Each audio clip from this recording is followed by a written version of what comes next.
Welcome to the classes of शिक्षा आंगन। पिछले दिनों की तरह आज भी हम लोग BGDG 172 कोर्स को ये डिस्कस करेंगे, पर आज हम लोग एक नया यूनिट शुरू करेंगे। यूनिट 8 कार्य और श्रम बाजार में जेंडर मुद्दे। तो यूनिट शुरू करने से पहले मैं एक बात और बोल देना चाहती हूँ, जो लोग जून में ऑलरेडी एग्जाम दे चुके हो, अभी एग्जाम एंड भी होने वाले हैं, जुलाई के अंदर लगभग एग्जाम एंड हो जाएगा, तो उन लोगों के लिए ठीक है, छोड़ दो, उन लोगों के लिए ठीक है, वो लोग एक तरह से तो हो ही गया इस बार।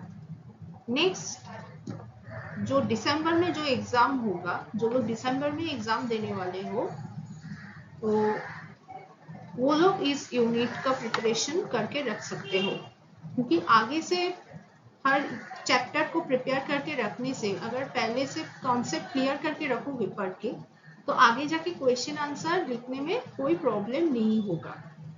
तो चलो देखते हैं आज के यूनिट में क्या है।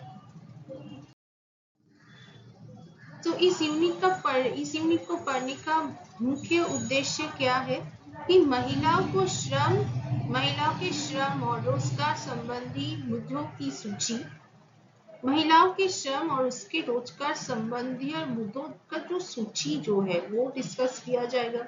जेंडर आधारित श्रम विभाजन के निहितार्थ, जेंडर के ऊपर आधारित होने की वजह से जो श्रम का जो विभाजन किया जाता है वो डिस्कस किया जाएगा। और आर्थिक प्रणाली में महिलाओं के अदृश्य योगदान की जांच।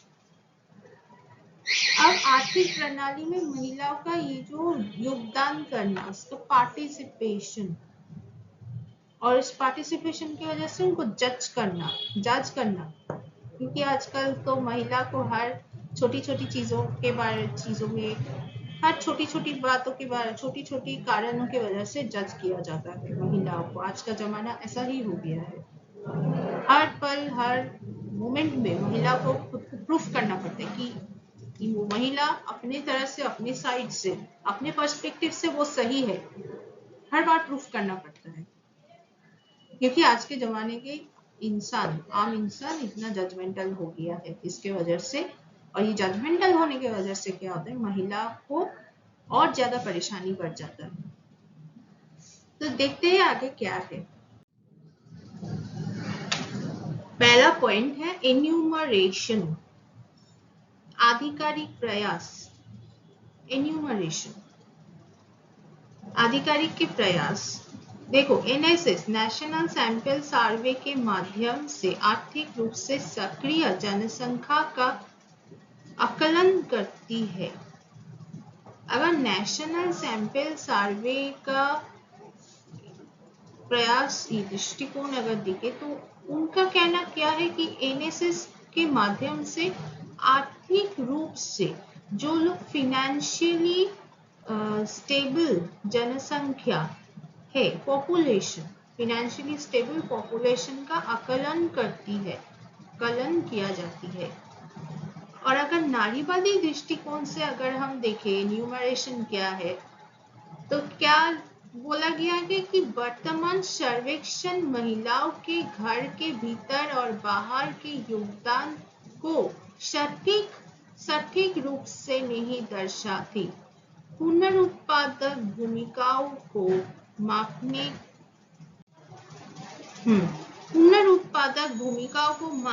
में विफल रही है। तो अगर नारीवादी दृष्टिकोण से देखा जाए, तो वर्तमान सर्वेक्षण में महिलाओं को घर के भीतर, घर के अंदर और घर के बाहर के योगदान को सही रूप से नहीं दर्शाया गया है। और यहाँ पे क्या लिखा है कि पुनरुत्पादक भूमिकाओं को मापने में भी विफल है, असफल रही है। ये तो गया एन्यूमरेशन। नेक्स्ट पॉइंट देखते हैं क्या है। महिलाओं के कार्य में क्या शामिल है। अब अगर हम लोग देखें कि महिला को तो अभी तो महिला लोग घर बाहर दोनों तरह ही संभालते हैं। अभी महिलाओं के कार्य में क्या क्या क्या शामिल है हम लोग वो देखेंगे। एक तो है निजी दायरा, घर परिवार की देखभाल, अनपेड। अगर निजी तरह से देखे, खुद की तरफ से देखे लिखा जाए तो घर और अपने परिवार के सदस्यों का देखभाल करना, अनपेड जॉब, क्योंकि कोई पैसा वैसा कुछ नहीं मिलता है, देखभाल ही करते जाओ। अगर इतना सब इधर से उधर हो गया तो सब मतलब सब कुछ परेशानी सब महिला को झेलना पड़ता है घर में, खास करके इन लॉ की तरफ से ये होता है। ये तो गया निजी दायरे में। कृषि और घरेलू इकाइयां, अगर हम लोग खेती बाड़ी के क्षेत्रों में देखें तो क्या होता है, बिना भुगतान वाले नियोजक, बिना भुगतान वाले नियोजक जो सब महिला लोग, क्योंकि पहले जमाने में क्या होता था कि खेती बाड़ी के काम में सिर्फ मर्दों लोगों का इन्वॉल्वमेंट ज्यादा दिखा जाता था, पर अभी जमाना बदल गया है। जमाना बदलने के साथ साथ खेती बाड़ी में मर्दों के साथ साथ महिलाओं को योगदान का भाग भी, संख्या भी बढ़ा है। अभी महिला लोग भी खेती बाड़ी के काम में मौजूद होते हैं। तो जब वो खेती बाड़ी का काम जब वो करते हैं, अपना श्रम देके, मेहनत देके, दिन रात एक करके, तब उस मेहनत के बदले में जो हक के पैसे जो उनको मिलना चाहिए वो अक्सर उनको नहीं दिया जाता है।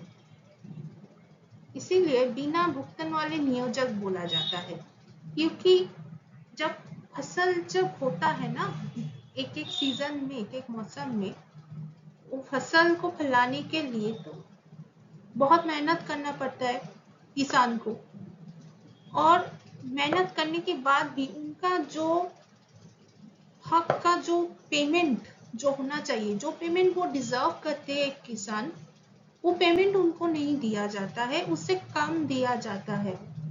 और कभी कभी ऐसा भी होता है कि कोई पेमेंट ही नहीं दिया जाता है। इसीलिए बोला गया है कि बिना भुगतान वाले नियोजक।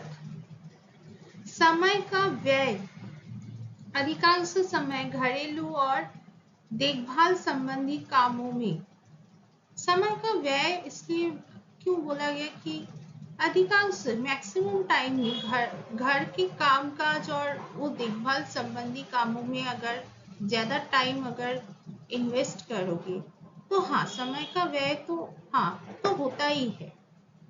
हाँ, घर का काम भी जैसा करना जरूरी है, उसी के साथ साथ कुछ प्रोडक्टिव काम करना भी इक्वली इम्पोर्टेंट भी है, खास करके महिला लोगों के लिए। अगर खुद के लिए कुछ प्रोडक्टिव करने के लिए अगर समय नहीं रखा जाए ना, तब महिला को भविष्य में जाके इज्जत नहीं दिया जाता है, बेइज्जत करते हैं सब घर वाले, हर उठते बैठते सब हर पल में बेइज्जत करके छोड़ देते हैं। और क्या है, हसियाकरण, आकस्मिक और गैर बाजार उत्पादन में शुल्लकता।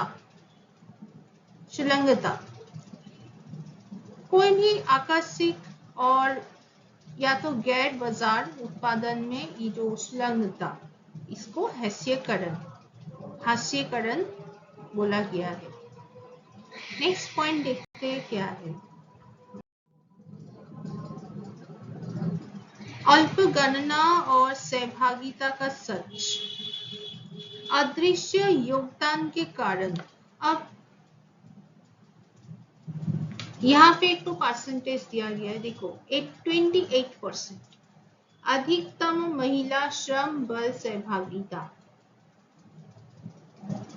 तो इसलिए क्यों ये बोला जा रहा है, ये तो एक परसेंटेज, एक तो अप्रोक्स दिया गया है, पर इसका मतलब ये नहीं कि ये परसेंटेज एक जैसा ही लगे, एक जैसा रहेगा।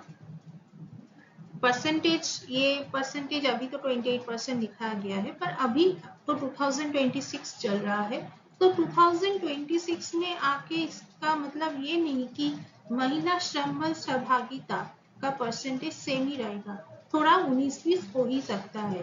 एक तो अप्रॉक्स रेंज यहाँ पे दिया गया है। अब देखते हैं कि अदृश्य योगदान के पीछे क्या क्या कारण है। पितृसत्ता तक विचार, मेन रीजन पैट्रियार्की जजमेंट, महिलाओं के कार्य के मूल्य को कम आंकना। अगर पैट्रियार्की थॉट देखो, अगर अच्छे से अगर ध्यान दोगे तो अभी भी देखोगे कि पैट्रियार्किज्म अभी भी हर क्षेत्रों में अभी भी मौजूद है। इसकी वजह से क्या होता है कि महिला के कामकाज को कम मूल्य दिया जाता है, कम मूल्य देते हैं पैट्रियार्किज्म की वजह से। नेक्स्ट क्या है, संख्या त्रुटियां। हाँ, गणना करने वाले अक्सर केवल पुरुषों से सूचना लेते हैं।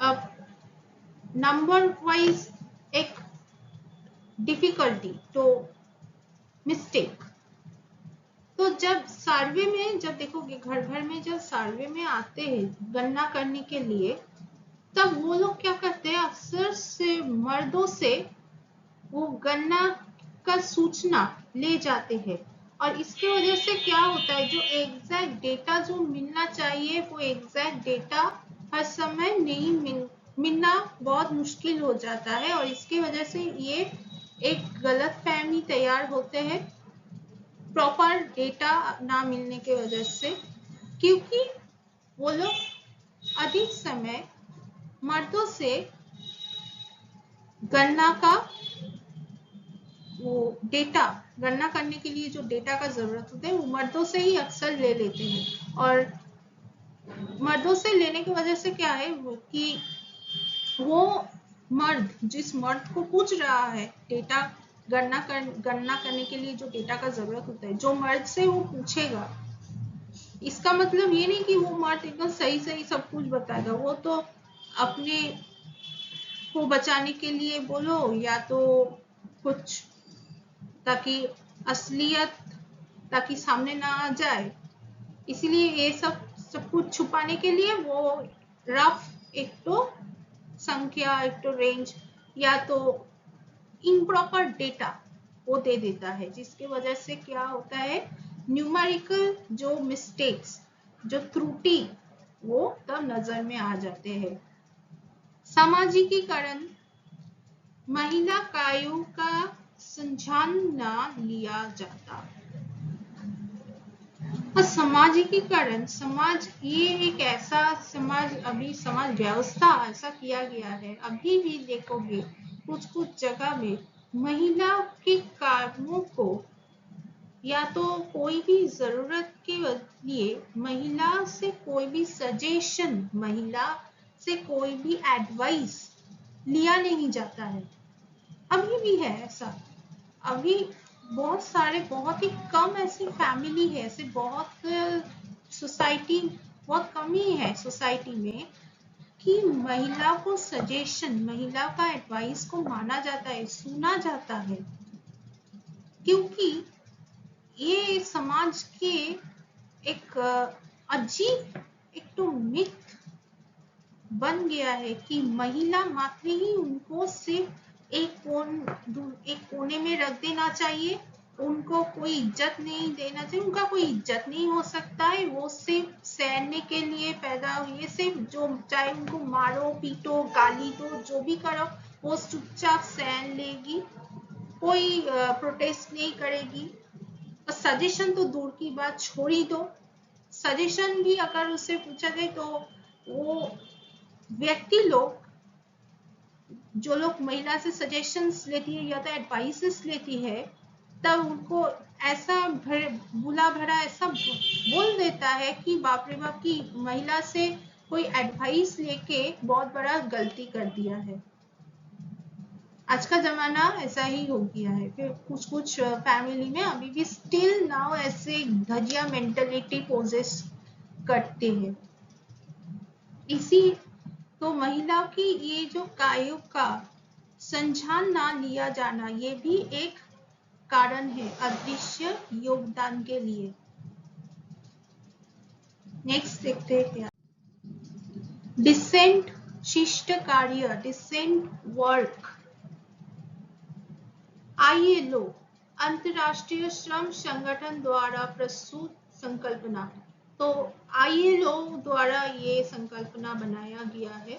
तो डिसेंट वर्क, इसका एक डिटेल नोट्स भी आप लोगों को प्रोवाइड किया जाएगा मेरे YouTube चैनल में, तो वो भी हम दे देंगे, क्योंकि इसके ऊपर एक तो क्वेश्चन आंसर भी है इस यूनिट से। सो ILO के दृष्टि से क्या देखा गया है डिसेंट वर्क को, रोजगार और अधम उत्पादक कार्यों के अवसर बढ़ाना। रोजगार और उधम क्या बोला गया है कि उत्पादक कार्यों के अवसर बढ़ाना। उत्पादक कार्य, प्रोडक्टिव वर्क जो होता है, प्रोडक्टिव वर्क का अवसर बढ़ाना चाहिए। ये तो बात फैक्ट है, क्योंकि कोई भी प्रोडक्टिव काम करने के लिए वो काम को करने के पहले एक तो सोच रखना, उसका प्लानिंग, उसका एग्जीक्यूशन, ये सब कुछ सोचने का जरूरत पड़ता है। तो इसके लिए एक तो इसका अवसर बढ़ाना चाहिए। कार्य के अधिकार, समानता और मानवीय गरिमा सुनिश्चित करना। तो कोई भी क्षेत्रों में काम करने के लिए समानता, इक्वालिटी और मानवीय गरिमा को सुनिश्चित करना चाहिए। और सामाजिक सुरक्षा, अब काम तो सिर्फ करने से तो नहीं होगा, काम के साथ साथ सुरक्षा का भी जरूरत पड़ता है, चाहे वो मर्द हो चाहे वो कोई महिला हो। कोई भी क्षेत्रों में काम करने के लिए उसका सिक्योरिटी बहुत ही जरूरत होता है। अगर बिना सिक्योरिटी से अगर कोई भी काम किया जाए, चाहे वो बाहर में हो चाहे वो अंदर घर के अंदर हो, तो बिना सिक्योरिटी मेजर्स ना लेने से दुर्घटना बहुत सारे ऐसे होते हैं, और बहुत सारा दुर्घटना ऑलरेडी ऐसे हो भी चुका है। तो सामाजिक सुरक्षा के बारे में क्या बोला गया है, असुरक्षित परिस्थितियों से बचाव। असुरक्षित परिस्थिति से प्रोटेक्शन लेना चाहिए। ये तो बहुत ही जरूरी है, क्योंकि कोई भी जगह मानो सुरक्षित नहीं है, तो उस जगह से, उस परिस्थिति से बचने के लिए सामाजिक सुरक्षा का बंदोबस्त रखना चाहिए। और सिर्फ सामाजिक सुरक्षा नहीं, उसी के साथ साथ प्रॉपर सिक्योरिटी मेजर्स का अरेंजमेंट भी करके रखना चाहिए, ताकि कोई भी व्यक्ति जो भी परिस्थिति में उनको काम करने पड़े, ताकि उनका कोई तकलीफ ना हो, so that he or she can face any problem, whatever the situation is, for doing the work, for conducting any activity. तो आज ज्यादा आगे नहीं बढ़ेंगे, तो नया चैप्टर है एकदम, तो आज के लिए इतना ही रखते हैं। नेक्स्ट क्लास में इसके नेक्स्ट बाकी पॉइंट डिस्कस किया जाएगा। और जो लोग अभी तक मेरे YouTube चैनल शिक्षा आंगन में ज्वाइन नहीं किए हैं, जल्द से जल्द सब्सक्राइब कर लो, और मेरा टेलीग्राम चैनल शिक्षा आंगन, उसमें भी जल्द से जल्द ज्वाइन कर लो। और आज का क्लास कैसा लगा कमेंट करके जरूर बताना, और एक तो लाइक जरूर दे देना। Till then stay tuned, stay happy, stay blessed. Thank you.